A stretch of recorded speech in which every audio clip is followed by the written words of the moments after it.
Iran imetoa kibali rasmi kwa meli za Afrika Kusini kupitia katika mlango wa Hormuz, hatua inayolenga kuimarisha ushirikiano wa kimataifa katika usafirishaji wa baharini na kuhakikisha uhuru wa njia muhimu za biashara ya kimataifa.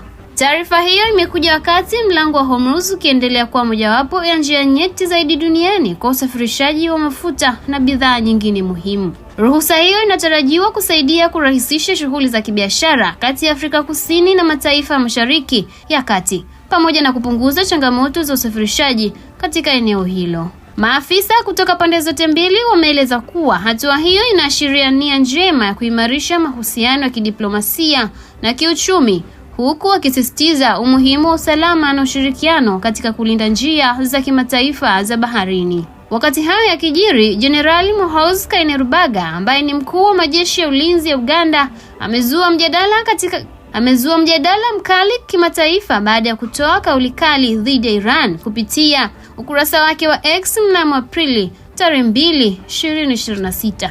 Katika ujumbe huo, Muhoozi alitoa onyo la moja kwa moja kwa taifa hilo la Mashariki ya Kati, akilitaka liombe radhi kwa Uganda ndani ya muda wa siku 7. Kauli hiyo imeibua maswali mengi kuhusu uhusiano wa kidiplomasia kati ya Uganda na Iran, hasa baada ya jenerali huyo kudai kuwa hakuna taifa lolote duniani lenye uwezo wa kuishinda UPDF kijeshi.